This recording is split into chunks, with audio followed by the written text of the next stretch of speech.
اللهم صل على سيدنا ومولانا محمد وعلى آل سيدنا ومولانا محمد وبارك وسلم وصل عليه۔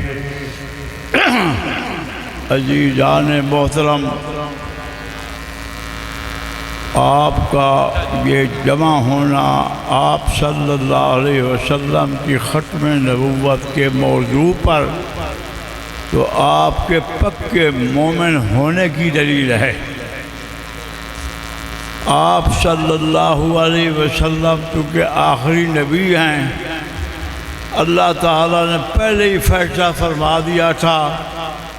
سیدنا ابراہیم علیہ السلام کے معاملے میں فرمایا وَجَعَلْنَا فِي ذُرِّيَّتِهِ النُّبُوَّةَ وَالْكِتَابَ کہ ابراہیم علیہ السلام جو اتنی شان والے پیغمبر تھے کہ تمام انبیاء ان کی یعنی ابراہیم جو دنیا میں نبی آئے ہیں، چاہے بنی اسرائیل میں چاہے بنو اسماعیل میں حضور علیہ السلام ایک ہوئے ہیں، اور بنی اسرائیل میں 4000 پیغمبر ہوئے ہیں، سب کے سب خدا نے فیصلہ کر دیا کہ جو نبی صاحب کتاب رسالت جس کا مالک بنا کر بھیجا گیا، ہر نبی کا ابراہیمی ہونا لازم ہے۔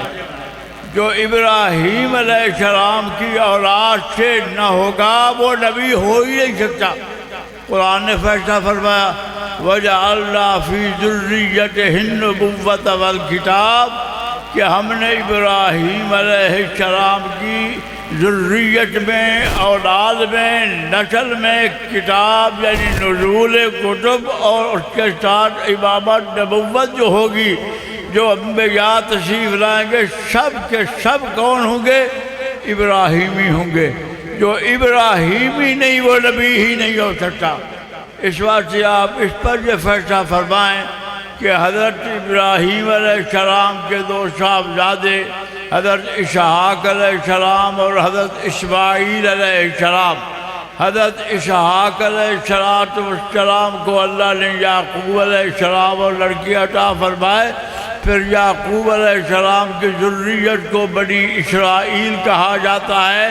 بنی اسرائیل میں 4000 نبی آئے، جن میں موسیٰ علیہ السلام جیسے جلیل القدر صاحب کتاب، داؤد علیہ السلام جیسے پیغمبر صاحب کتاب اور صاحب نبوت، تمام شانوں کے مالک، یہ سب جو آئے ابراہیم علیہ السلام کی اولاد میں تھے، اور اسماعیل علیہ السلام کی اولاد میں کوئی نبی نہیں ہوا آخر تک۔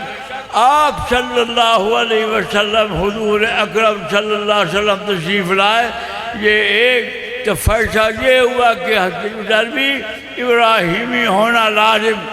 یعقوب علیہ السلام کی اولاد وہ انبیاء آئے 4000، اور ادھر اسماعیل علیہ السلام کی نسل مبارک میں کون آئے؟ حضور علیہ السلام آئے۔ اب اس کے علاوہ نہ کوئی ابراہیمی نہ دعویٰ ابراہیمی ہے جو میں کہے کہ میں نبی ہوں اور ابراہیمی ہوں۔ ابراہیمی ہونا لازم ہے بغیر نبی کے لیے۔ اب آپ سمجھیں مرزا قادیانی کی نسل ملائے کہاں پہنچی ہے؟ یہ قوم بھی نہیں ہے، نہ قریش ہے، نہ ہاشمی ہے، نہ مطلبی ہے، نہ کچھ ہے۔ کہ اب آپ اسی پر اندازہ لگائیں تو خدا نے پہلے فیصلہ کر دیا کہ ابراہیمی ہونا لازم ہے۔ آپ کے لیے قرآن سے بڑھ کر کو حجت تامہ کوئی اور چیز نہیں ہے۔ جب قرآن نے وعدے کر دیا کہ جو نبی بھی ہوگا وہ ابراہیم علیہ السلام کی نسل میں ہوگا، جو ابراہیم علیہ السلام کی نسل میں ہوگا اور نبوت کا دعویٰ کرے، آپ کبھی نہیں جا سکتے کہ وہ نبی ہو سکتا ہے۔ جو بھی ہوگا ابراہیمی ہوگا۔ تو اللہ نے فیصلہ فرما دیا۔ تو میرے عزیز ہو چکے میں بیان کے لیے تو نہیں، انہوں نے فرما 2-4 بات یاد کرو، میں ساتھ یاد کر رہا ہوں کہ ابراہیم علیہ السلام کی نبوت میں نبوت بند ہے۔ اب آپ دیکھیں کہ مرزا قادیانی جو نبی ہونے کا دعویٰ کرتا ہے لیکن اس کی نسل کو لے کر چلو کہیں مرزا بھی پیدا کبھی قریش ہاشمی کے لا سکتے ہیں، تو آپ دیکھیں ان کا یہ ہونا ہی ہو گیا کہ نبی ہو سکتا ہی نہیں۔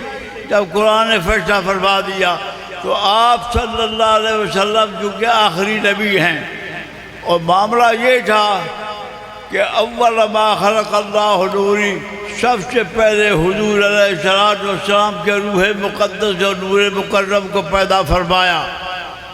اب آپ صلی اللہ علیہ وسلم اللہ خالق ہیں، اس اپنی مخلوق میں زمینوں سے پہلے، آسمانوں سے پہلے، فرشتوں سے پہلے، جنات سے پہلے، ہر چیز سے پہلے ایک اللہ تھا۔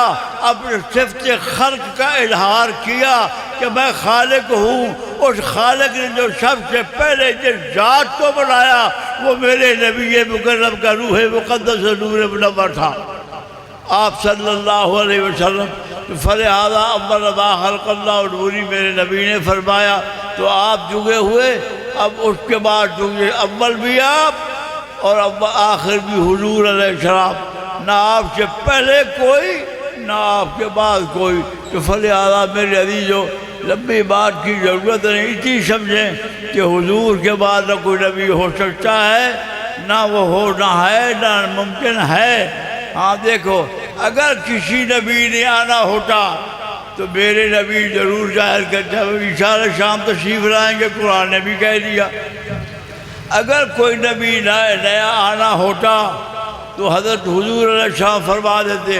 جب یہ فرمایا دجال آئے گا، ثابت ہو گیا۔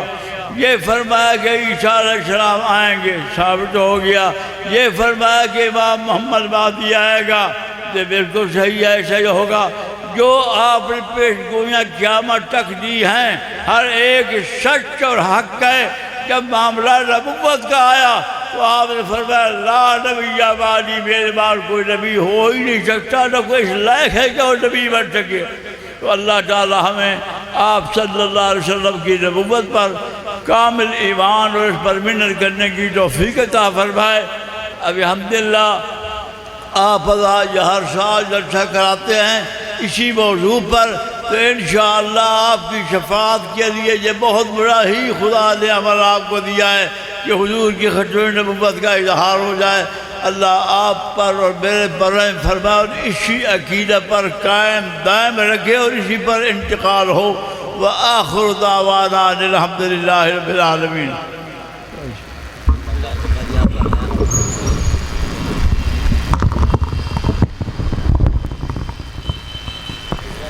اللہ تعالیٰ حضرت کا سایہ ہمارے سروں پہ سلامت رکھے، صحت عافیت کے ساتھ۔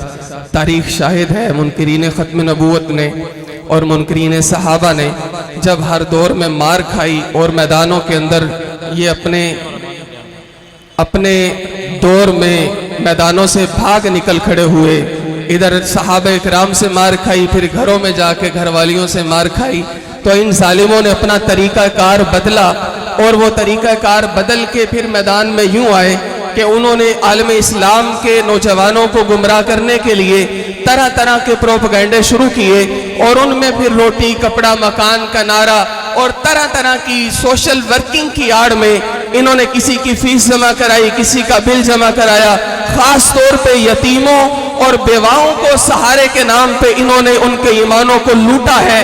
اور آپ کے سرگودا کے اندر ایسے کئی علاقے اس وقت موجود ہیں جو ان کے دامن فریب میں آئے، انہوں نے ختم نبوت کا انکار کر دیا، انہوں نے صحابہ اکرام کی عظمت سے منہ پھیر لیا۔